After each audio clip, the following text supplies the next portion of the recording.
There was a lot of vocabulary that some creatives always thought were meant for business people. I came in and explained concepts, vocabulary, what's a license. When you explain the concepts, everyone in the room understood. So that was one very powerful thing that got a lot of traction. I would say everyone has fears, whether you've been Oscar nominated or not. Yeah. No matter what your experience level, there's fears and gaps in knowledge. You could have introduced me and said, Izzy founded 3 failed brands. Also easy to say, Izzy created 3 impactful brands. Hello, and welcome to Mindful Makers, a show that brings us many perspectives on what it means to nurture creativity and how we reframe success and failure in our modern world. I'm Sahar, your host for the show, and today's guest is a woman who has spent the majority of the last decade dedicated to empowering creatives around the world. Through her desire to create connections and deepen cultural understanding, she's created 3 brands, all united by the power of storytelling and the essence of creativity. Whilst in many circles, she is known as the head of business affairs and legal affairs for Netflix MENA, those of you who are linked to the music and creative arts community in the UAE will recognise her for establishing Freshly Ground Sounds, a community that celebrated independent musicians in the MENA region. Others will know her for her work for establishing Asli Studios as part of the Orbit Showtime network, which also hosted the Creative Couch, a service where creatives could access legal advice. I'm thrilled to have this conversation today and very excited for you to meet Izzy Abidi. Izzy, welcome to the show. Thank you so much.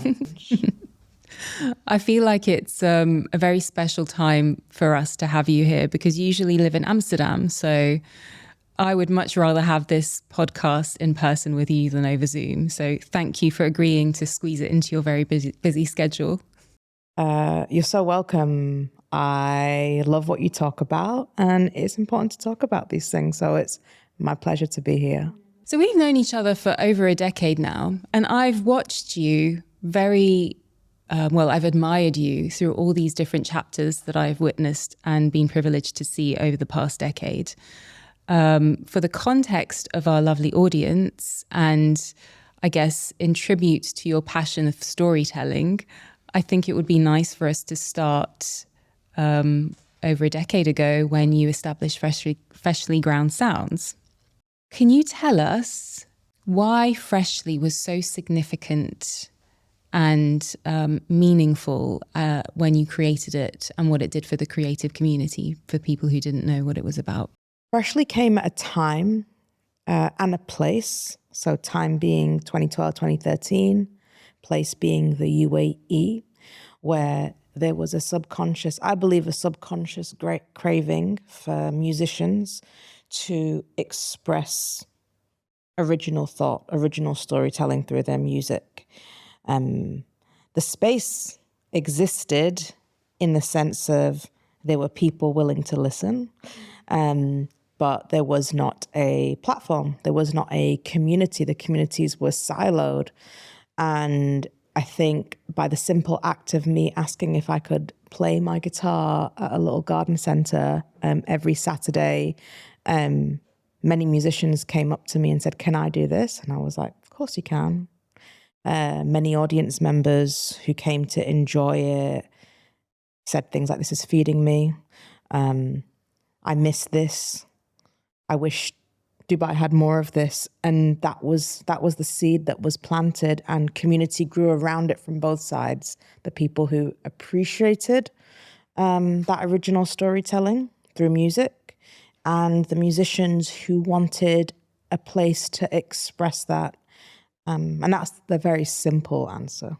When I look back on the Freshly sessions, the jam sessions that you guys had in various locations around Dubai, what I remember the most is the consistency of its vibe and energy, no matter what space you took it into, because some places can really influence how you interact with music and how you absorb it, how you feel about it. It has a big influence over it.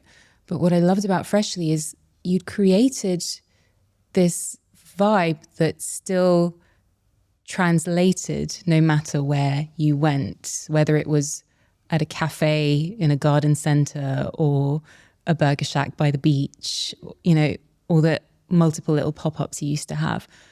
Was that intentional, or was it a sort of natural progression from what came out when you started to grow Freshly? It was 100% intentional. The outcome of it was not intentional. The outcome that you're saying to me now, that every Freshly gig I went to, there was a certain, use the word vibe. There are a few things that were consistent no matter what venue we went to, whether it was a shack on a beach or a garden center or a desert landscape. So we had, one of the rules was no drum kits allowed, no matter what. And it might seem very obvious to some, but not to others. It's a very simple trick. And the reason that I didn't want drum kits, even for musicians who are used to playing with drum kits, was twofold. First of all, the logistics of setup and cost, very basic, practical reason.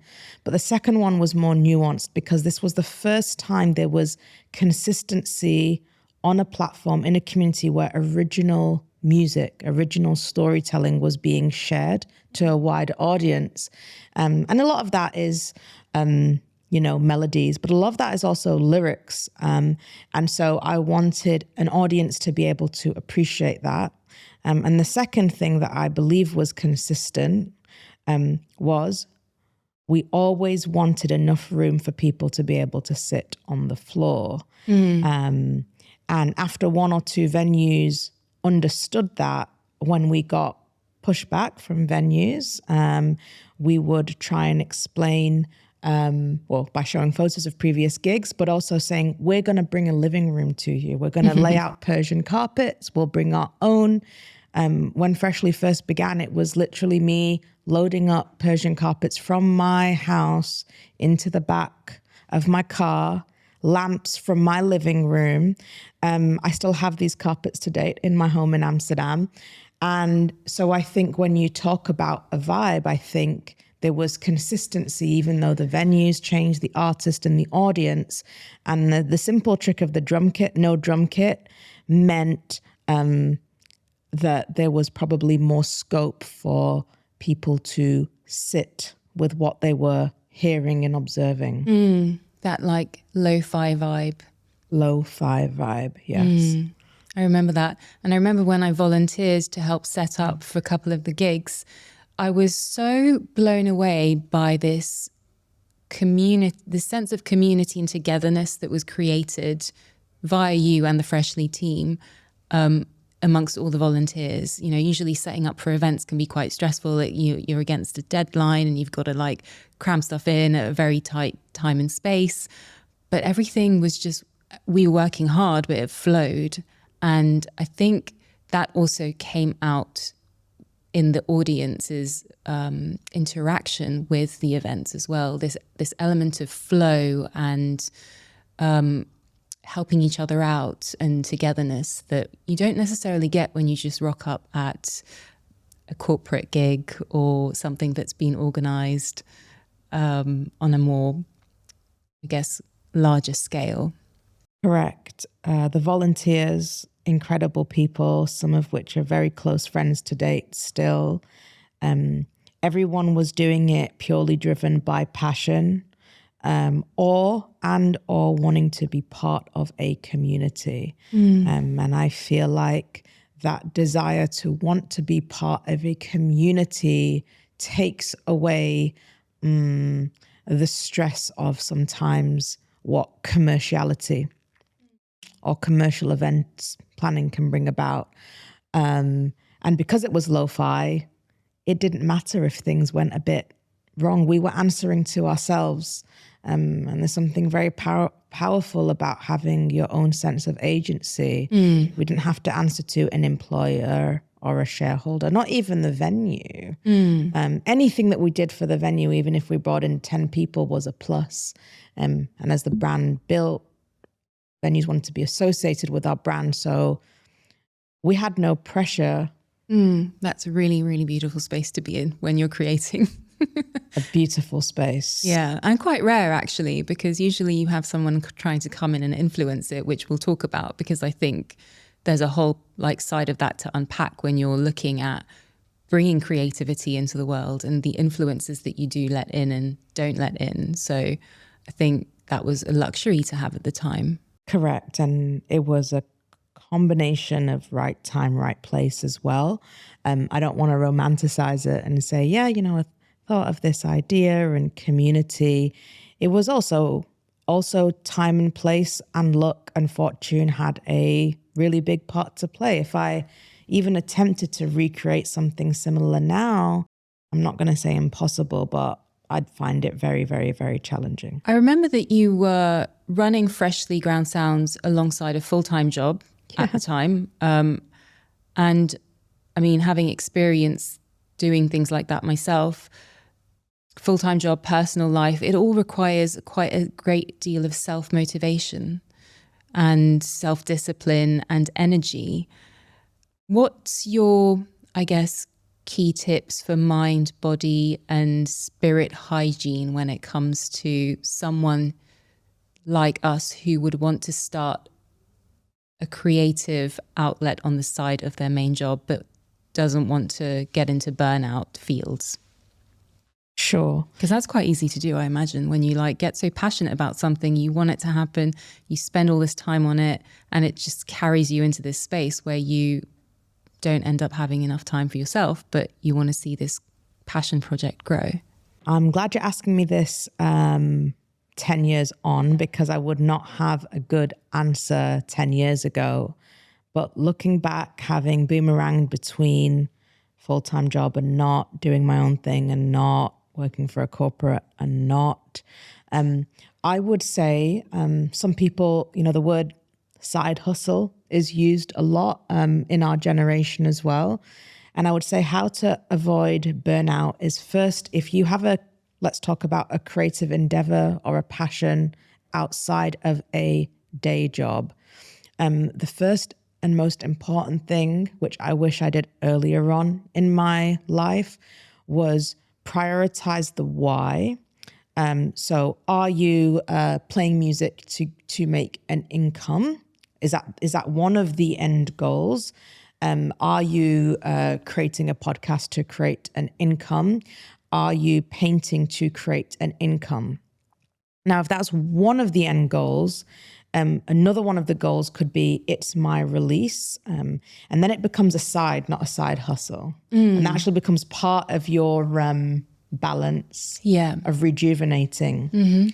If the idea is you want it to be something that you can do full time and for it to sustain your life, because, a lot of times when we talk about creativity, one doesn't like to talk about money.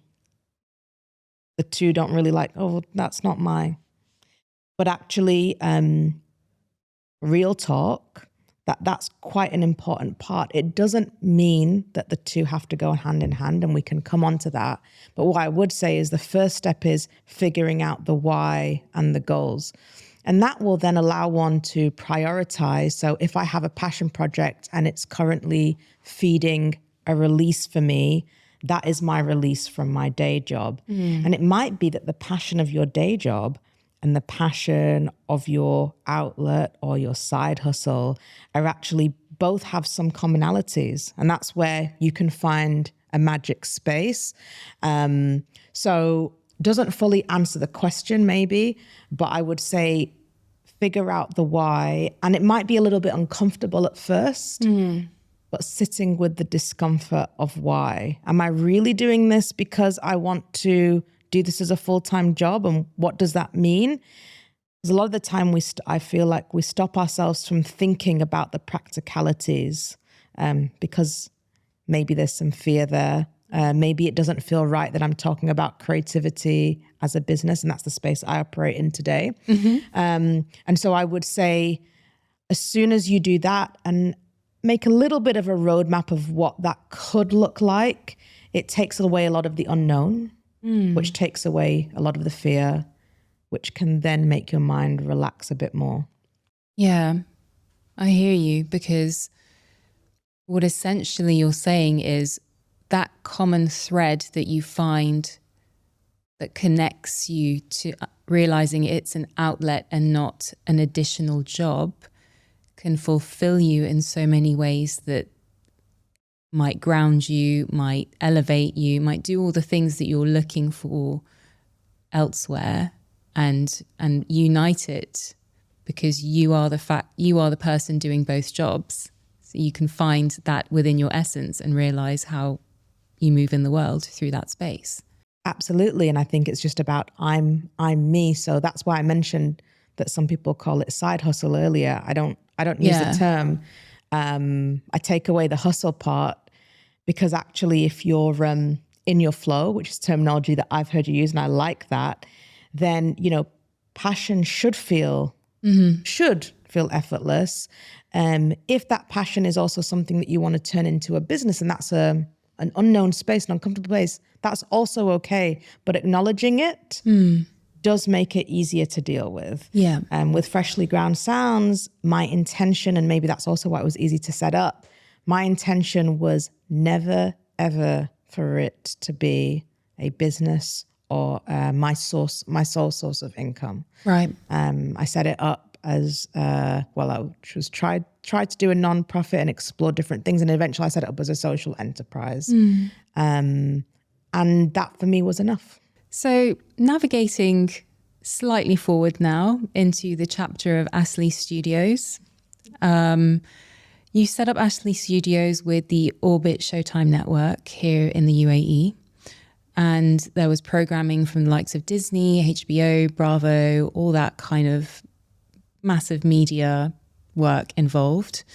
And in its short lifespan, it became a very strong platform for storytellers in the region to tell their stories in their own way.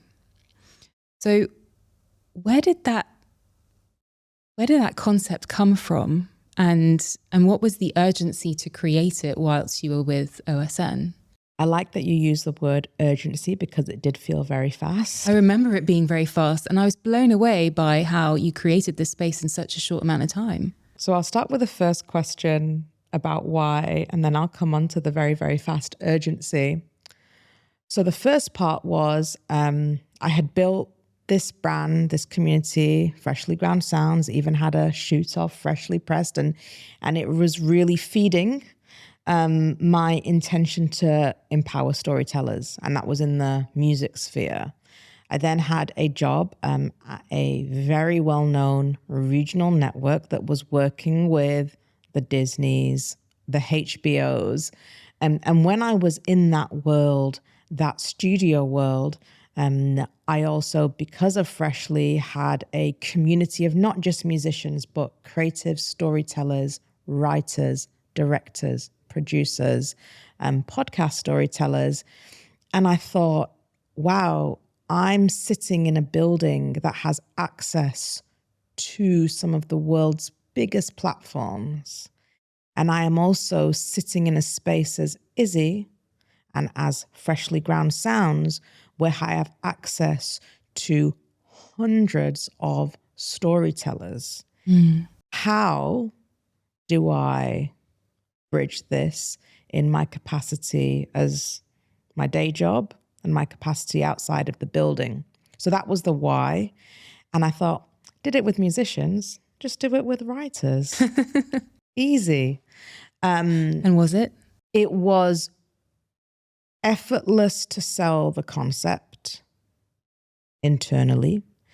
It was a lot of effort to execute, because unlike Freshly Ground Sounds, I had a business to answer to, a bigger business, a parent. The other side of the coin. The other side of the coin.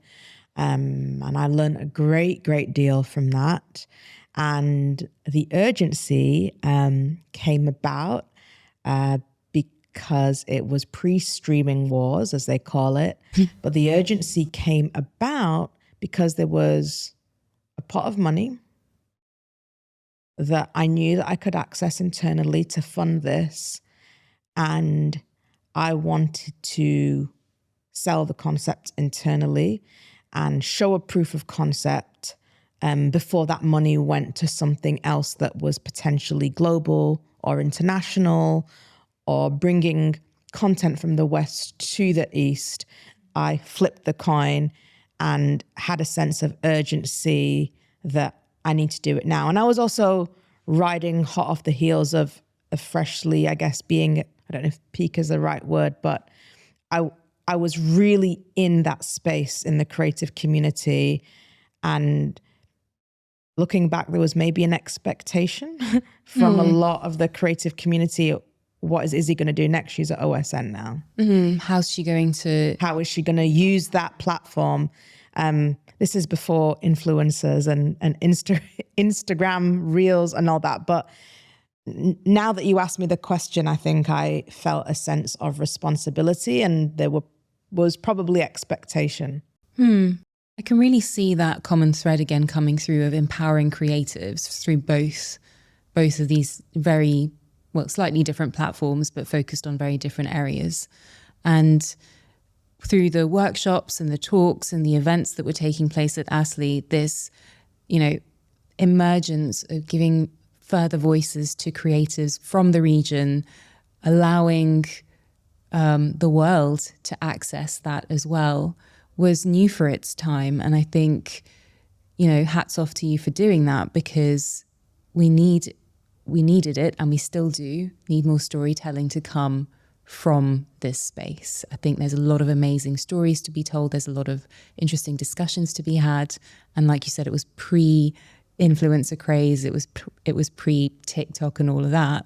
So that was the perfect space for it to happen. Now, we can't go any further without actually addressing something which I know we've both been quite immersed in terms of discussing it. And that is that out of these three, I guess because you also had Creative Couch, which we'll come to, out of these three brands that you created within that time space, none of them exist anymore.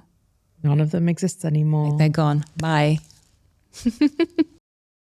So with that in mind, holding it here very lightly, let's unpack it. We've spoken about the notion of how we define success in our modern world and how we hold failure, the F word, that a lot of people are afraid of.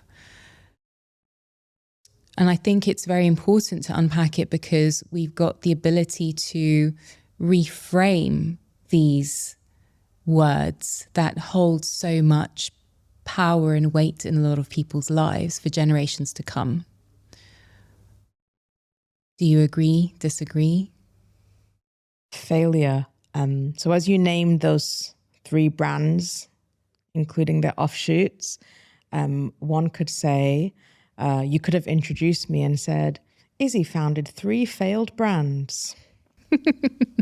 Easy to say. Yeah.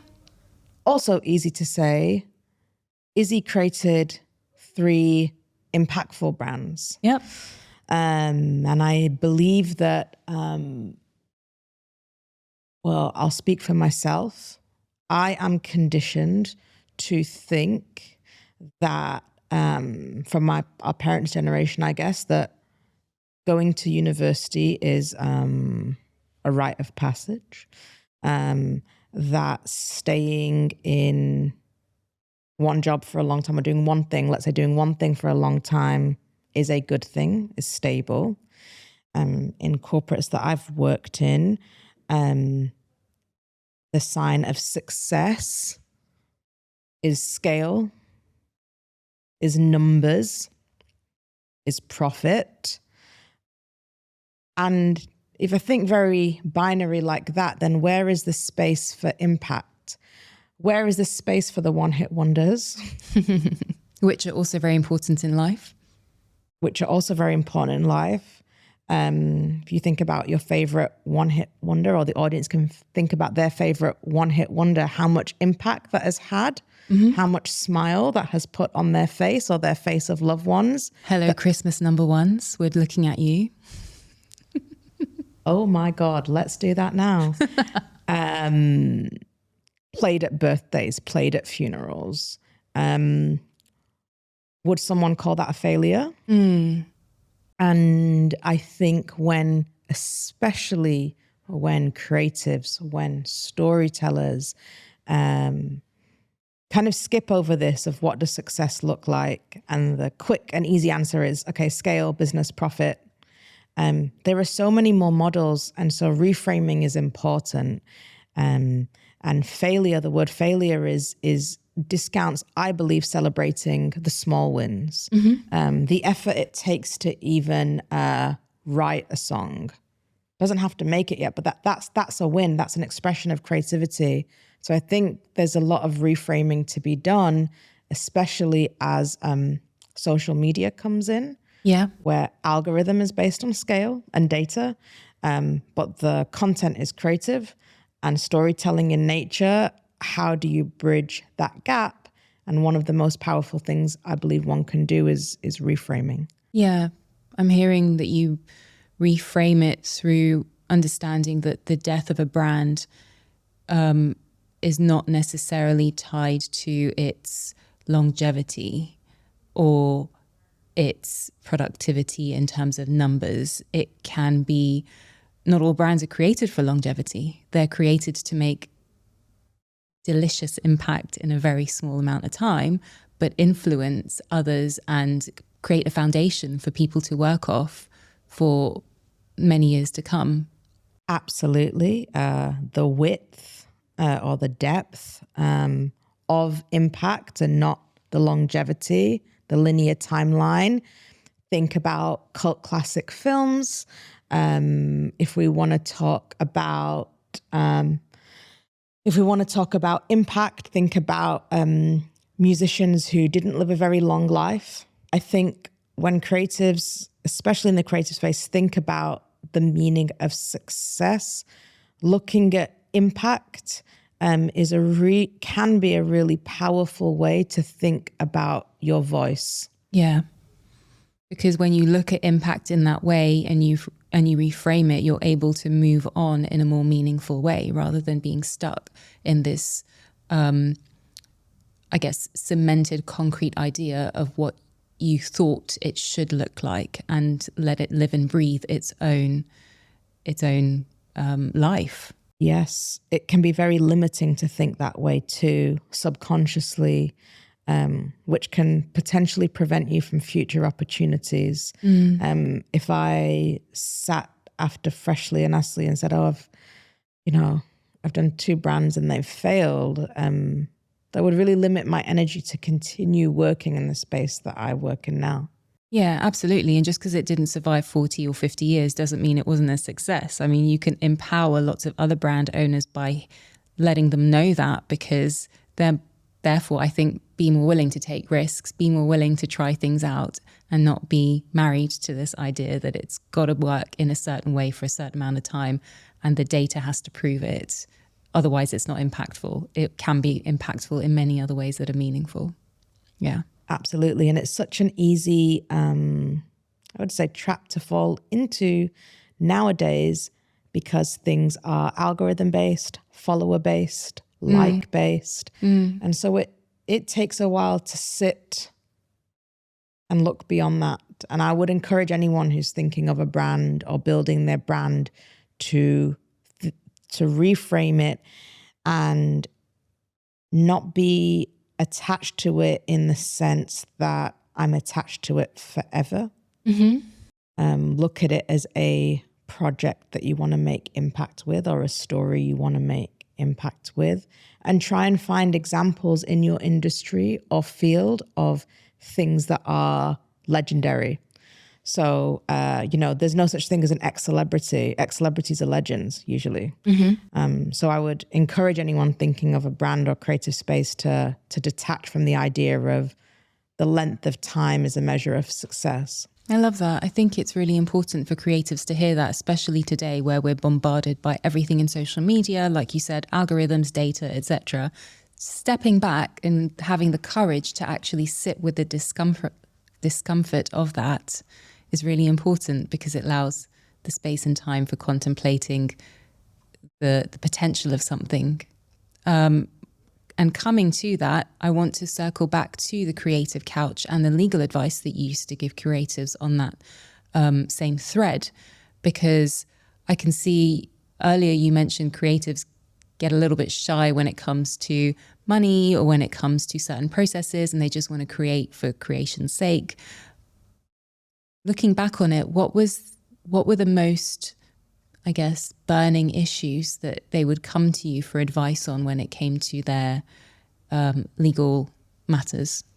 A few things I can think of. One of them was really simple, and it was vocabulary. So there was a lot of vocabulary and seemingly big words or big concepts that some creatives always thought were meant for the small print, meant for the business people, meant for the lawyers, and just almost created a little bit of a mountain in their head of, oh, this is far too beyond me to deal with, to address. And so I came in and proactively through the creative couch explained concepts, vocabulary, what's an option, what's a license, what's a term deal, the substance behind those big words, even things like, payment terms, intellectual property, IP. And when you explain the concepts, everyone in the room understood. So that was one very powerful thing that got a lot of traction. I think the other thing was ensuring that creatives understood that if they were in the storytelling industry, they were business people. So I use a line where I say, the minute that you write the first line of your story or your lyric or your concept or take a paintbrush to a canvas, you've just started creating a business.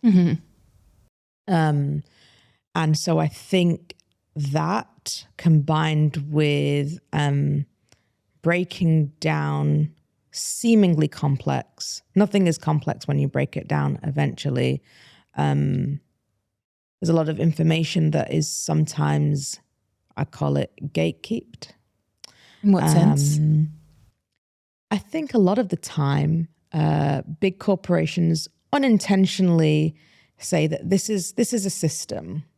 This is a framework that we have. So we have a big organization, a big studio, a big platform, and then we have a middle part, middleman, middlewoman, and then we have the creatives.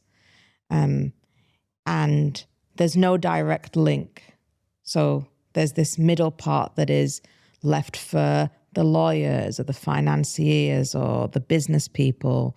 And that can, I believe, create quite a gap, removing the story from the business.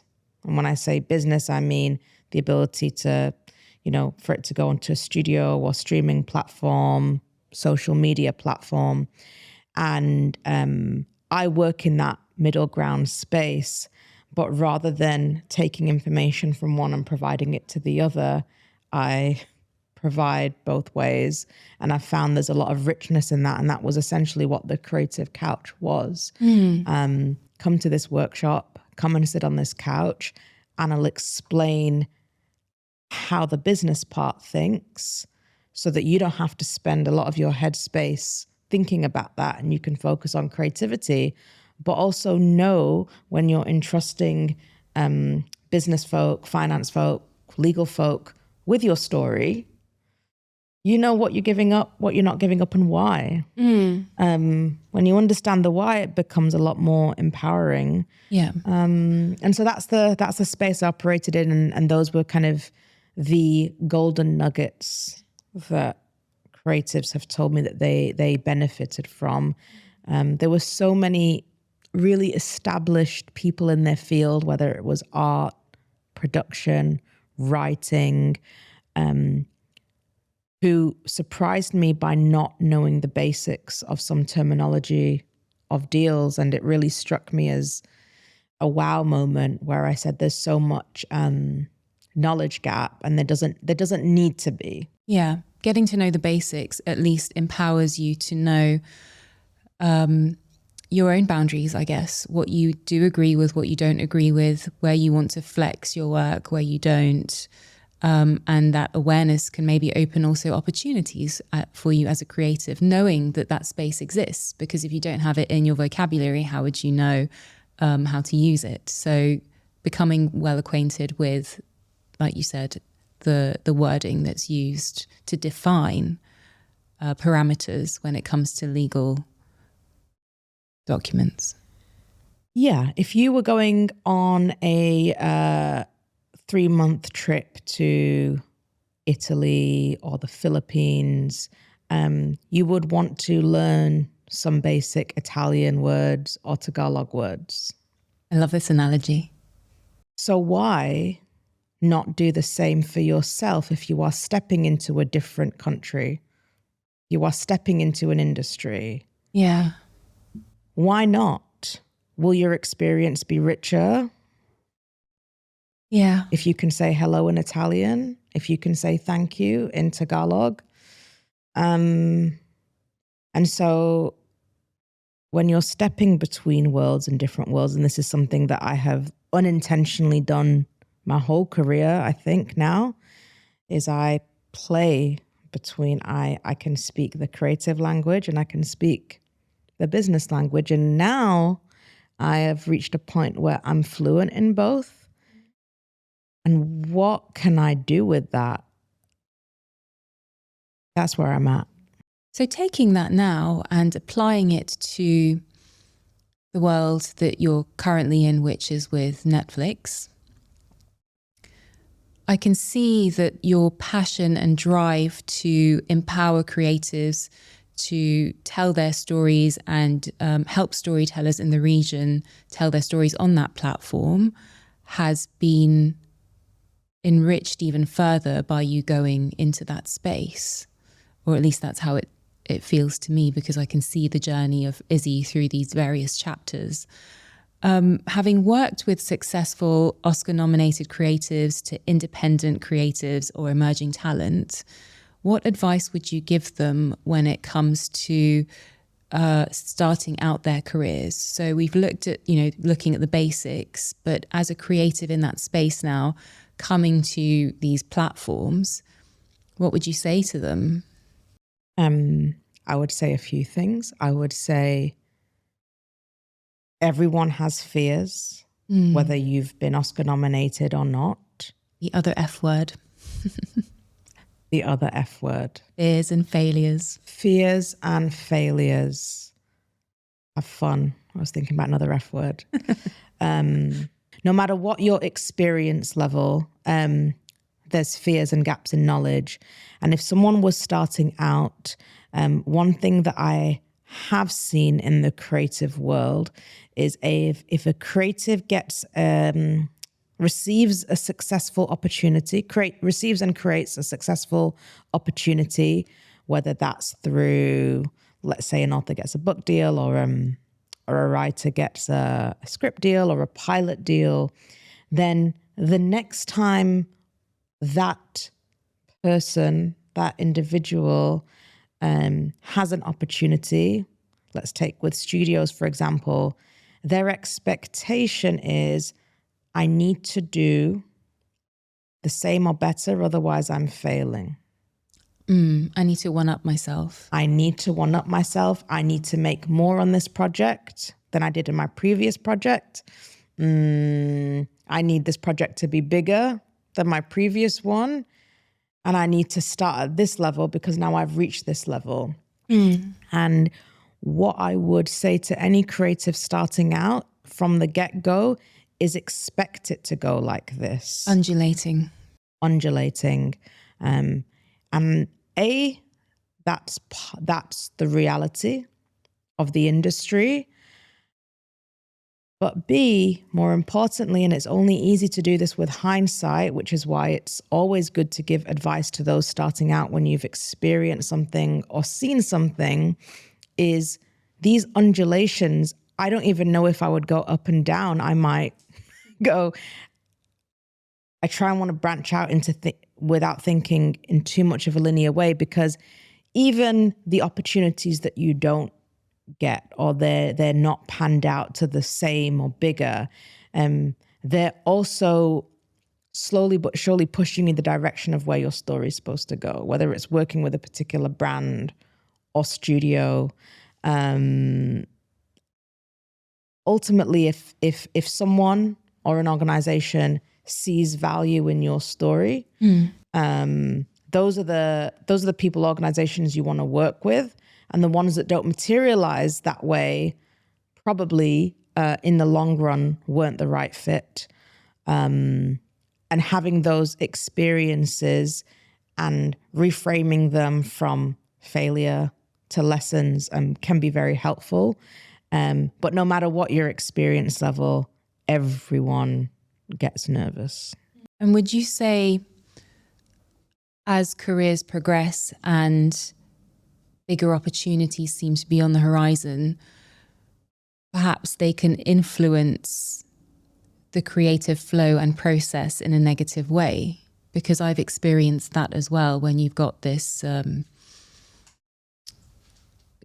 this partner, or you've got a studio to answer to, where there are expectations, you start to define the story, quote unquote, through their vision of what they would like. And that removes a certain amount of authenticity and creative fire from your essence. So is there a way to balance that out as a creative? And because you kind of need to hold both kind of delicately. If you don't create something that's appealing to them, yes, it might go where it's supposed to go, maybe another platform at the end of the day, but is it necessarily the right platform for you?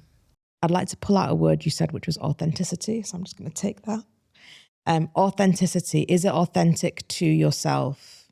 Is very, very important in spaces like this, where you have a big opportunity with a big brand or a big studio, to understand that that is also authentic to yourself.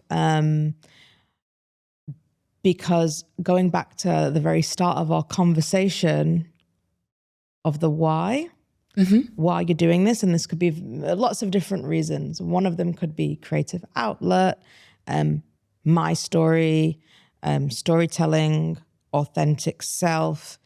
In addition to that, one of the reasons could be I also want to ensure that I have some form of an income and some money. And that is still authentic to yourself, because that is one of your reasons. One of your values. One of your values. So when an opportunity comes for to work with a big brand, and one might feel like I am selling out or I'm not being authentic to myself, it's important to remember the different boxes of why. And so, almost like write it down and come back to it. And then it becomes easy to put that in a box and say, okay, for this part, it is still part of my authenticity. It's still part of my plan. And I'm going to speak to that through this big brand. And the other word I want to focus on is big. When we talk about big brands, big opportunities, big organizations, studios, these big brands are ultimately made up of people. A lot of people are working in that industry or with that brand because something resonates. And I would encourage creatives to think of the individuals that they first had that connection with that brand and organization. And rather than thinking, this is my big break, my only break, and if I mess this up, if this doesn't go my way, I will not get more. And actually, the human to human conversation, and because ultimately, as much as social media algorithms, data, we all know, tale as old of time, as human to human connection is far superior to anything. So really, relationship building is key. You mentioned something which is making me think actually about the power of rejection and how we see that in our world, because we're talking about the reframing here, and well, we were talking about reframing. And now when you're talking about, you know, creating content that may or may not get picked up or may not serve the purpose when you're working with bigger brands, and this weight that it can carry when you are building that business of storytelling, how do you see rejection in your world? Because you get to see both sides of the story, pardon the pun. No one's ever asked me that question before, because I actually really do see both sides. I've seen both sides. Yeah. Honestly, it's really sad to give someone news that you know is going to make them feel sad. And I also have to wear, depending on what room I'm in, sometimes I have to wear a hat where I'm representing the source of rejection, which is really, really tough. So the power of rejection, what I really, really try my best to do, and I've done this in Creative Couch workshops and recent workshops and panels I do, is there's a whole section and module on right time, right place. And I share real examples. Sometimes they have to be anonymized, of how things can come full circle. So I share examples of books that, have collected dust in certain parts of the world. And 25 years later, they get picked up and become global hits. And of course, that's and they'll be like, well, Izzy, that's an exception to the rule. That happens once in a lifetime. So I share more real examples where, we have worked with a musician or, writers, and things didn't materialize, but an opportunity came up in a year or two. And because of the way the relationship that was built, it wasn't the right time, right place now, but it was later. And I think at the very beginning of this conversation, I mentioned that a lot of it is down to timing and luck. And that is all you can do. I think, to, I guess, have the intention to make the blow less. It's also important to feel that little bit of rejection, because that can sometimes light a fire in you. And I don't think any of these feelings are bad. They're all feelings, and you need to have the yin for the yang. Yeah. Clarity through contrast. Clarity through contrast. How can you feel happy without knowing what sad feels like? And also the taste of what it feels like to actually get the yes in the end will be even more sweeter, because you know what the no felt like. You know what the no felt like. Thinking about people who did university applications and rejections, do they sit and think about those rejections today? I don't know. Same with job applications. There's a lot of other parts, dating. There's a lot of other parts of life where one can look back and look at what rejection taught them, or I'm so glad that didn't work out in the end. And perhaps drawing on that feeling and applying it to the feeling of your track not getting picked up, or your podcast not getting picked up, or your script not getting picked up. Lots of food for thought there. I'm really enjoying this. Me too. Okay, so I can see that through this whole journey, we've been able to really hone in on what it really means to be in the business of storytelling in its many forms, and how we are able to exercise a certain amount of curiosity and open-mindedness in order to reframe what the experiences of each step of that journey has been like, and the brands you created put you in a space in order to be able to see that from this perspective. You know, without all of those things, whether they are seen by the wider world as successes or not, they are seen by you as successes because they build this space for you to then go forth and empower creatives in other fields. Having said that, now we're looking at 2024 and we're in this new year, and I would like to know what your perspective is on how you, I guess, would nourish your creativity in 2024. How I would nourish my creativity in 2024. Yeah. It's a big question, Sahar.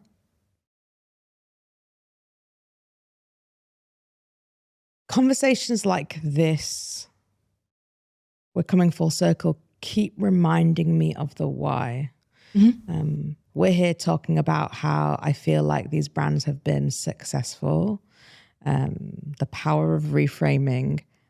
But it's not always easy. It's not always easy to feel validated and confident in what you've done. The most on paper successful people talk about this publicly for a reason.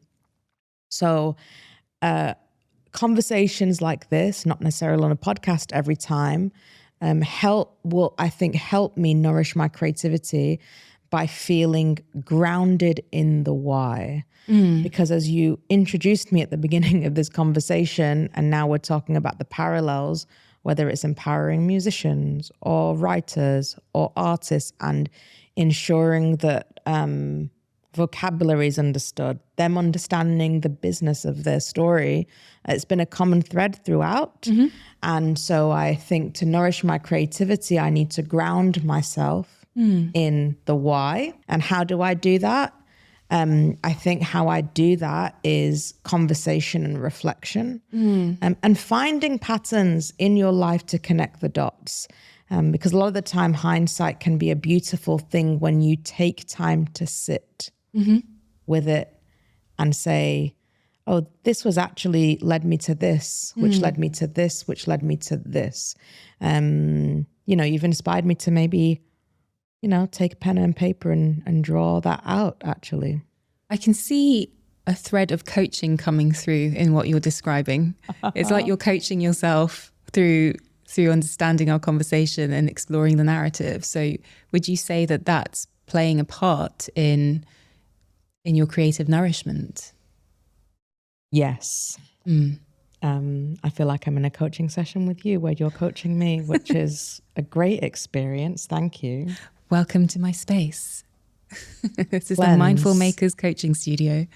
So reframing is a very well-known, established coaching tool in the coaching world. And as you know, I have gotten quite into coaching in recent years, particularly with storytellers and people who perhaps want a career pivot, especially people from our area of the world that we're sitting in right now. And so by diving into the coaching universe, the methodologies, I think it has also come at the right time, right place. Had I dove into this 5 years ago, 6 years ago? Yeah, maybe not so much. Maybe not so much, but now is the time. Yeah. And it's funny as I'm talking to you, how much right time, right place is coming up. All right. So nourishing creativity in 2024 will take right time, right place and coaching. Yes. Love it. Okay, so we're going to slowly wrap up the show. Oh. I've got the little timer warning from our lovely producer over there, but I want to make sure that I squeeze in those 2 questions that I like to ask everyone before they leave me. So first and foremost, what is the song that encapsulates your vibe? I'm going to say for 2024, not for this moment. Oh, plot Let's just twist. throw it out there. Yeah, let's just go out there. Plot twist. Anushka Shankar's Reunion. Okay. Is there a reason why? I encourage anyone to go and listen to the track because my why will be more clear. The track moves through a lot of phases of, I would say, seed planting with the melody. And it gets more and more exciting as you listen to it. Okay. I'm intrigued. Already. Definitely going to check it out. It's instrumental Okay. as well. There's some vocals at the end. And it's from an album called Land of Gold, which is all about a tribute to the power of immigration. Very interesting. Okay. Thank you for that. Hopefully that was a good trailer for the track. And you're going to take one item to the moon with you. What would it be and why? It would have to be the very first guitar I bought for myself on Denmark Street in London in 2004. Why? Well, first of all, it's very practical because it's a lady guitar, a girl guitar, which means it's slightly thinner so you can reach around it. Nice. This is the instrument that led me to so many things, including freshly ground sounds. It's something that I can use and it calms me, creates good vibrations. Music therapy is really a thing, and something where I can take the story when I play the guitar anywhere I want it to go, however I want it to go. I love that. I'm going to ask you for a photo of this guitar so that we can put it on the gram when we put the show live. I think everyone will love to see it. Sure. There's photos of me with this guitar over the decade. Love it. Let's do that. So we can absolutely do that. It's got a few chips and bruises, but Cute. they're character scars now. Amazing. Oh, Izzy, thanks for coming on the show. I really truly believe now more than ever is the right time to be examining our relationship with how we perceive success, not just from an entrepreneurial perspective, but from a personal perspective as well, leaving space for growth, leaving space for reflection. And I feel like we've really done that on this space right now. And I'm a huge believer that our lives as a whole can be further enriched by examining things from this complete perspective and not isolating work in one space and creativity in the other and thinking that, they have to be sacrificed in some way or put into different boxes.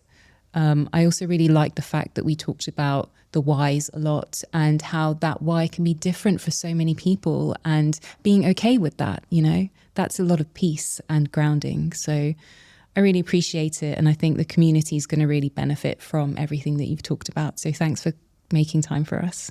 Thank you so much. And I would say if anything ever feels overwhelming for a creative, put a wide angle lens on it. Zoom out.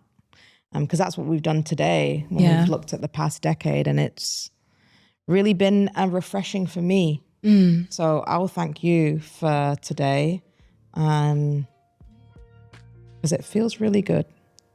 And to you, brilliant, open-minded and curious listeners, thank you for showing up and supporting the community with your time. If you'd like to connect with Izzy or have any further questions about what we discussed today on the show, I'll pop her details into the show notes. And if you fancy taking this journey further, then feel free to follow us on Instagram and YouTube, and be sure to comment, like, subscribe on the show, as it really helps to nourish the community, and I personally love hearing from you. Until next time, stay open, stay mindful, and I'll catch you on the flip side.